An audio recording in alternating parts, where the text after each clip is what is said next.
मौका दिया। ऐसे हमारे Digvijay sir, thank you very much sir, आपने मुझे बुलाया। थैंक यू सर के लिए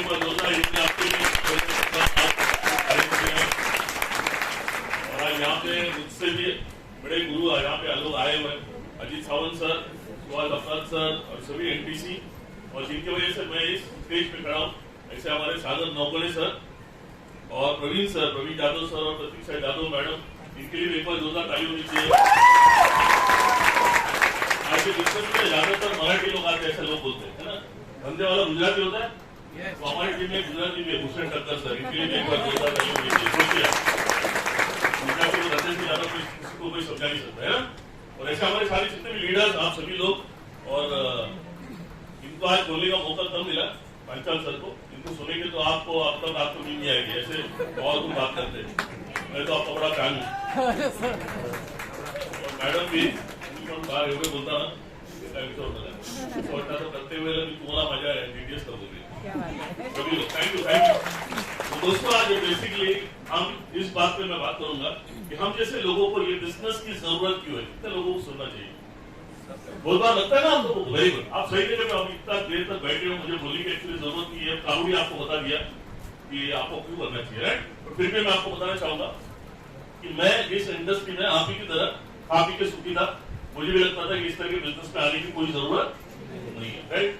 मैं इस इंडस्ट्री में आने से पहले सेंट्रल रेलवे में लीगल एडवाइजर करके जॉब करता था। मुझे बचपन से सिखाया गया जिंदगी में आगे बढ़ना है तो पढ़ाई करो, इसलिए मैंने बीएससी के बाद एलएलबी किया, फिर एलएलएम किया, जिसकी वजह से सेंट्रल रेलवे में as a legal adviser chief law assistant करके पोस्ट है। वहां पे भी मैं खुश नहीं था और आगे बढ़ना है, इसलिए मैंने कुछ और एग्जाम दी, जहां पे महाराष्ट्र गवर्नमेंट ने मुझे एक अपॉइंटमेंट दी, जिसको बोला जाता है स्पेशल मेट्रोपॉलिटन मैजिस्ट्रेट। ये दोनों अलग जगह, अलग बातें हैं। ये रेलवे मैजिस्ट्रेट नहीं है, हेलो, ये अलग मैजिस्ट्रेट है। ये बीएमसी हेडक्वार्टर के पीछे आप जाओगे तो वहां पे कोर्ट, एस्प्लेनेड कोर्ट होता है, वहां पे मैं as a special metropolitan magistrate बैठता था। उसी के साथ में मैं रेलवे का भी काम करता था। ये दोनों काम कर रहा था, तभी आपके जैसा मैंने ये बिजनेस को देखा। आप सोचिए क्या करना चाहिए। मेरे जैसा व्यक्ति अगर आप मेरी जगह पे होते तो आप करते क्या? नहीं करते ना, है ना। बट मुझे आप बताइए यार कि हम सारे लोग हैं ना, अपनी जिंदगी में, कोई भी हो, आप हो, मैं हो, या दुनिया का हर एक व्यक्ति अगर अपने जिंदगी का ना सबसे ज्यादा समय कहीं ना कहीं तो देता है, तो वो किसके लिए देता है? आप कहीं ना कहीं तो काम करते हो। काम क्यों करते हैं हम लोग? फैमिली के लिए। तो फैमिली के लिए मतलब क्या चाहिए? पैसे के लिए ना भाई, है ना। तो फैमिली के लिए तो घर पे बैठ के हम फैमिली को देखते बैठेंगे, चलिए नहीं, क्या चाहिए हमको? पैसा क्यों चाहिए हमको? जरूरतों को, तो सिर्फ जरूरतों को पूरा करने के लिए हमको पैसा कमाना है क्या? नहीं ना। हमारे सबके मन में ना एक सपनों की जिंदगी है। हम लोग जिस घर में रहते हैं उसी घर में मरते दम तक रहना है क्या? उससे बढ़िया घर में जाना है? कितने लोगों को जाना है? उसके लिए क्या लगेगा?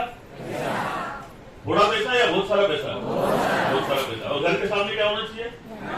तो टू व्हीलर खरीद नहीं चाहिए। लो, मेरा भी वही सपना था। उसके बाद हमारे बच्चे, जैसे यहाँ पे बच्चे बैठे हैं, माँ बाप सपना देखते हैं बच्चों का अच्छा क्या करना चाहिए? एजुकेशन। आज के तारीख में पता है दो चीजें महंगी होती जा रही है, एक तो एजुकेशन, दूसरा मेडिकल एक्सपेंसेस, राइट। उसके लिए हम लोगों को प्रोविजन करना चाहिए। अभी आप सोचिए आपने अपने बच्चों के लिए क्या प्रोविजन किया? मैंने तब जब सोचा था, मुझे लगा था कि मेरे बच्चों के लिए मैंने 5-5 लाख रुपया बाजू में रख दिया ना, तो उनका एजुकेशन का हो जाएगा। क्योंकि तभी है ना, सोचने की पाइपलाइन मेरी छोटी थी, राइट। तो मैंने 5-5 लाख सोचा था। अभी आप सोचिए आपको बच्चों के लिए कितना लगेगा, या आप कैलकुलेट करो। तो ये घर हो गया, गाड़ी हो गया, बच्चों का हो गया, है ना। अभी उसके बाद किसको खुश करना है? बीवी को। बीवी कैसे खुश होगी? गोल्ड से, है ना। तब मैंने ऐसा सोचा था बीवी के लिए ना 2 लाख का गोल्ड रखूंगा। और बाद में सोचा रिटायरमेंट में गांव में, है ना, हम लोग कोकण वाले लोग हैं, हमेशा सपना देखते गांव में घर बनाने का, बराबर ना। और 25 लाख रुपया का घर बनाऊंगा, 25 लाख रुपया में फिक्स डिपॉजिट में रखूंगा ताकि मेरा रिटायरमेंट लाइफ चले, राइट। अभी मैं ना बेसिकली अमरनाथ से हूँ, ब्रॉड एंड बॉटम अमरनाथ। जैसे यहाँ पे नाला सुपारा, वैसे सेंट्रल रेलवे का वहां पे अमरनाथ है ना। तो वहां पे मेरा 1 BHK का फ्लैट था। मेरा एक दोस्त था जो है ना, मैं बीएससी बना, वो इंजीनियर बना, इलेक्ट्रिकल इंजीनियर बना। उसके बाद में उसको एमएससीबी में अच्छा जॉब मिला, एमएससीबी में इंजीनियर बना। मतलब आप सोचिए कितना बड़ा पैसा मिलता रहेगा। उसने एक घर लिया था हीरानंदनी में। तो जब भी मिलता था मेरे को तारीफ करता था, यार हीरानंदनी में ऐसा है वैसा है। तो मुझे भी कहीं ना कहीं को लगने लगा यार मेरा भी घर होना चाहिए हीरानंदनी में। तब मैंने सोचा था 2 BHK का फ्लैट, उस वक्त मैं बहुत पहले की बात बता रहा हूँ, 42 लाख रुपए का, ठीक है। और एक सपना था गाड़ी का, 8 लाख रुपया था, बच्चों के लिए 10 लाख मैंने बोला, बीवी के लिए 2 लाख बोला, घर गांव में बनाऊंगा 25 लाख और बैंक बैलेंस बनाऊंगा 25 लाख। आप मुझे बताइए ये सपने हैं या जरूरत है? आपको समझ में आ रहा है? सपनों का मतलब होता है, ड्रीम्स का मतलब होता है हुआ तो भी ठीक, नहीं हुआ तो भी ठीक। अभी ये सारे जो मैंने बातें बताई, ये हुआ तो भी ठीक है या होना ही चाहिए? उसको हम लोग इंग्लिश में क्या बोलते हैं? नीड्स, मतलब चाहिए, मतलब मुझे समझ में आया मेरे सपनों को पूरा करने के लिए मुझे 1,12,00,000 चाहिए। अगर आप टोटल मारोगे तो समझ आएगा। आपके सपनों को पूरा करने के लिए आप सोचिए आपको कितना पैसा लगेगा? क्या 15-20 लाख में हो जाएगा क्या? कम से कम आपको 1 करोड़ लगेगा? कितने लोगों को लगता है 1 करोड़ लगेगा? आपको चाहिए तो मैं 50 लाख में बोल सकता हूँ। चलो 50 लाख की बात करते हैं, हेलो चलेगा? 50 लाख की बात करते हैं, 1 करोड़ बाद में जाता है, ठीक है? क्योंकि नाला सुपरा में जैसे इन्होंने बोला 25-30-35 लाख तो हो जाता है ना अगर, तो 50 लाख की बात करते हैं, चलेगा ना? फिर दूसरी बात मुझे समझ में आई, ये हो गया मेरा 1,12,00,000 मेरा फाइनेंशियल डेस्टिनेशन, जहां पे मुझे पहुंचना है अपने जिंदगी में, राइट, काम करके। दूसरी बात मुझे समझ में आई ना, हम कितना कमाते हैं वो मायने नहीं रखते हैं, बल्कि हम कितना बचाते हैं वो मायने रखते हैं। बचाए हुए पैसे से हम अपने सपनों को पूरा करते हैं, राइट? क्योंकि हम कितना कमाते देखो, उसमें से खाना पीना कपड़े लेते हैं खत्म हो जाता है, बचता है, उससे हम अपने सपनों को पूरा करते हैं। उस वक्त रेलवे में टैक्स सेविंग के लिए, टैक्स बचाने के लिए मैं 1.5 लाख रुपया साल का बचाता था। अब यार सोचिए 1.5 लाख बचा दे मेरे को, अगर 1 करोड़ जमा करना है तो मुझे कितने साल लगेंगे? 10 साल, कम से कम 40-50 साल लगेंगे। और जो सपने आज 1 करोड़ में हो रहा है, 40 साल के बाद 1 करोड़ जमा करने के बाद तब वो 1 करोड़ में होगा क्या? तब कितना लगेंगे? कम से कम 2 करोड़ लगेगा ही मिलेगा। फिर से कम कितना बढ़ रहा है?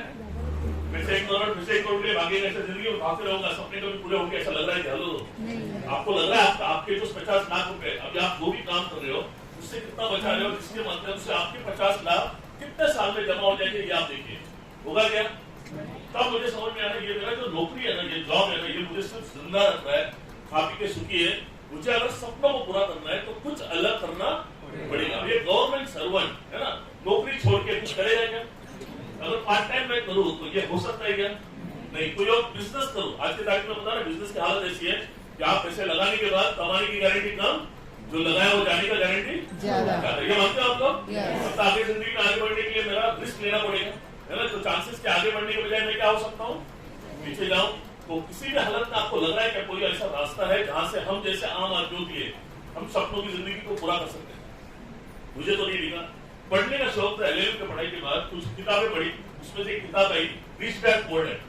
उसमें ऐसा लिखा है, वो उन्होंने जो रॉबर्ट कियोसाकी करके जो उसके लेखक है, ऑथर है, वो जो पिछले प्रेसिडेंट है डोनाल्ड ट्रम्प, उनके वो बिजनेस पार्टनर भी है, फाइनेंशियल एडवाइजर भी है। ऐसे व्यक्ति ने अगर किसी किताब में लिखा है, क्या लिखा मैं आपको बताता हूँ, तो हमने बात को सुनना चाहिए, सुनना चाहिए। मेरे दिमाग में फिट हो गया। उसमें ऐसा लिखा है की मराठीमध्ये सांगतो, आपल्यासारख्या सामान्य माणसाला असामान्य पैसे मिळवून देणारा जर कुठला मार्ग आहे ना, तो त्या मार्गाला म्हटलं जातं डायरेक्ट सेलिंग इंडस्ट्री। आम आदमियों का सपनों की जिंदगी को पाने के लिए अगर कोई रास्ता है तो उसको बोला जाता है डायरेक्ट सेलिंग इंडस्ट्री। पर इस डायरेक्ट सेलिंग इंडस्ट्री में दोस्तों में बात होता था, हजारों नहीं लाखों कंपनियां, पर एक ही एक ऐसी कंपनी है जिन्होंने मुझे से कई सारे प्रैक्टिकली लोगों को, है ना, करोड़पति बनाया हुआ है। माने ओनली वन माइनस 10 आज इसी कंपनी का आपने बिजनेस अपॉर्चुनिटी है ना, आपने देखा, आप ही अभी इधर बैठे इतनी गर्मी में आपने क्या देखा मुझे मालूम नहीं है, पर मैं आपको एक हेल्प करता हूँ। मैंने क्या देखा मैं आपको बताऊँ, राइट? नॉर्मली है ना, लोग गलती क्या करते हैं मैं आपको बताता हूँ। हम लोग बिजनेस अपॉर्चुनिटी देखते हैं, बट है ना, बिजनेस को लॉजिकली देखना चाहिए बजाय इमोशनली देखते हैं। इमोशनली का मतलब क्या होता है, हमारे मन में है ना इस बिजनेस के बारे में ना अलग अलग भावनाएं है ना, सोच है। और ये सोच कहां से बनी है पता है हमने आज तक जब भी इस बिजनेस के बारे में देखा या सुना है ना, ऐसे लोगों से सुना है जो हारे हुए लोग हैं, बराबर है? इसलिए ये बिजनेस के बारे में अंडरस्टैंडिंग कम, मिसअंडरस्टैंडिंग मार्केट में ज्यादा है। हेलो, आज आप देख रहे हो ना इस बिजनेस के बारे में जीते हुए लोगों से देख रहे हो, तो विश्वास हो रहा है कि नहीं हो रहा? हेलो, ये बात को समझना पड़ेगा। नंबर 1, तो मैंने ये बिजनेस में पहला बात क्या देखा, देखो आपको ना लॉजिकली देखना है। कैसे देखना है? कोई भी बिजनेस में 2 चीजें होती है, या तो बिजनेस में आपका लॉस होगा या तो आपका प्रॉफिट होगा। ये बिजनेस में भी आप छोड़ने के बाद आपका क्या होगा, या तो लॉस होगा या तो प्रॉफिट होगा। अभी अपन प्रॉफिट क्या होगा बाद में देखते हैं। सबसे पहला मैंने ये देखा मेरा लॉस क्या है। आपने भी देखा होगा ये लॉस क्या देखना चाहिए ना देखना चाहिए। तो लॉस क्या है ये बिजनेस में? हेलो, नए लोग, आपसे बात कर रहा हूँ, लॉस लग रहा है आपको? क्यों नहीं है? क्योंकि सवेरे से लेकर शाम तक के जो है ना, जैसे सर ने पूछा टूथपेस्ट लगाते भी नहीं लगाते हो, चाय पीते भी नहीं पीते हो, साबुन लगाते भी नहीं लगाते, ये करते आ रहे ना। और ये मार्केट में जो प्रोडक्ट लेके वो कहाँ से लिया आपने? मार्केट से लिया। कभी वहां से खरीदी क्या? 1 रुपए का फायदा हुआ क्या? लो अभी आपको क्या करना है? दुकान चेंज करने लगता ना, जहां से भी पैसा दोगे आपको क्या मिलेगा?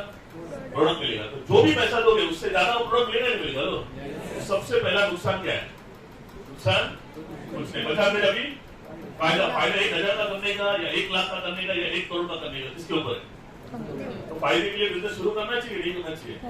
तो मैंने शुरू किया, अच्छा क्या बुरा क्या? लो नंबर 1। नंबर 2 मैं आपको बता रहा हूँ, beauty of this business is कि आपको इस बिजनेस से पैसे कमाने के लिए आपको अपना नौकरी धंधा जो भी काम चल रहा है, जहां से आप कमा रहे हो, इसको छोड़ने की जरूरत नहीं, वो करते रहिए।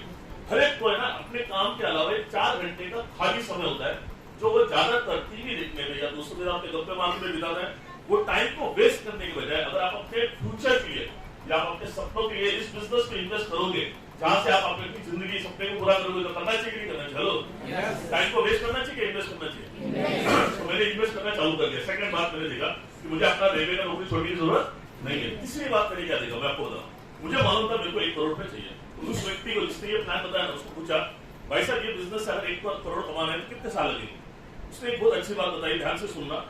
वो बोला कोई भी व्यक्ति जितना ईमानदारी से कोई जॉब को करता है या किसी बिजनेस को करता है ना, उतना ईमानदारी से कोई माइलेज करे ना, तो उसको ज्यादा से ज्यादा 3 से लेकर 5 साल लगेंगे करोड़पति बनने के लिए। मैंने बोला बढ़िया,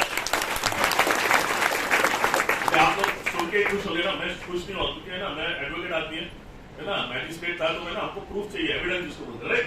मैंने बोला यार प्रूफ क्या है? उसने ना इस कंपनी की डायरी बताई, जहाँ पे कई सारे लोग थे जिन्होंने ये बिजनेस के माध्यम से मर्सिडीज, BMW, ऑडी ऐसी गाड़ियां दी थी। मैंने बोला इनके साथ में तब कितने साल में हुआ? उन्होंने वही बोली 3 से 5 साल में। तो मैंने देखा इतने सारे लोगों के साथ में हो सकता है, जैसे आज यहाँ पे भी कितने सारे एक्सपोज आए नहीं आए? हेलो, तो मेरे साथ भी हो सकता है, नहीं हो सकता है? और अगर मेरे साथ में हो सकता है तो आपके साथ में भी हो सकता है, नहीं हो सकता? हेलो, तीनों बातें मेरे को समझ में आई कि मेरा 1 रुपये का नुकसान नहीं है, बिल्कुल नौकरी धंधा छोड़ना नहीं है, जो खाली समय उसको ईमानदारी से रेट देना है माइलेज में। तीसरा, जो 25 साल में काम करके पैसे कमाने वाला था ना, वो अगर ये बिजनेस में 5 साल में देने वाला है, तो अगला 20 साल क्या हो जाएगा? बचेगा ना? या तो मैं आनंद करूंगा और या तो मैं और पैसे कमाऊंगा। क्या करना चाहिए? सही करना चाहिए नहीं? दोस्तों काम करना शुरू किया, ईमानदारी से काम किया। मैं आपको बताना चाहता हूँ, रेलवे का मेरा उस वक्त का सैलरी था साल का 4 से 4.5 लाख रुपए। मैंने ये बिजनेस से फर्स्ट ईयर में इनकम किया 22 लाख रुपीज, राइट? मेरे 21 साल में मैंने गाड़ी लिया होंडा सिटी 21 साल में। और मुझे ये बिजनेस में ये जो डायनेमिक लीडर्स आज मैंने जिनका नाम बताया, वो लोग मेरी टीम में आने की वजह से मुझे 3 से 5 साल ही लगे। मैं 28 साल के अंदर मोर देन 1 करोड़ इनकम किया। आज मैं लेता हूँ 93 में, जहाँ पे 3.5-4 करोड़ का फ्लैट है। आज मर्सिडीज लेके आया हूँ, मेरे पास जीप कंपास भी है। रेलवे में मैं काम करता था तो मुझे 3 पास मिलते थे AC घूमने का, और अगर आप पहले मुझे पूछते थे आपको घूमने का शौक किधर है, तो पता है मेरे घूमने के लिए ना मेरा सोच वहां तक जाती थी जहां तक रेलवे का ट्रैक जाता है, क्योंकि उसके आगे मैं जा ही नहीं सकता था, कभी सोचा नहीं था बाहर। और ये इंडस्ट्री में आने के बाद पूरा वर्ल्ड, कोई भी वर्ल्ड के ना बेस्ट 25 प्लेसेस अगर आप बोलोगे ना, जो एक इंसान ने बनते बनने से पहले घूमना चाहिए, उसमें से कम 20 प्लेसेस को मैं जाके आ चुका हूँ। स्वीडन बोलिए, स्वीडन, फिनलैंड, नॉर्वे, ये सब, स्विट्जरलैंड, मालदीव्स, मॉरिशस, बाली, उसके बाद दुबई, ये सब कुछ क्या चुका हूँ। मुझे बताइए ये सब सारा बात रेलवे में पॉसिबल था क्या? देखो हम सारे जितने भी लोग हैं ना यहाँ पे आके जो बता रहे हैं ना, हम अपना बड़प्पन या हमने क्या किया वो नहीं बता रहे। हमारा कहने का मकसद ये है हम बताना चाहते हैं कि हम भी कहीं ना कहीं तो पैसे लिए काम कर रहे थे, जहाँ पे काम कर रहे थे ये सारी बातें इम्पॉसिबल थी।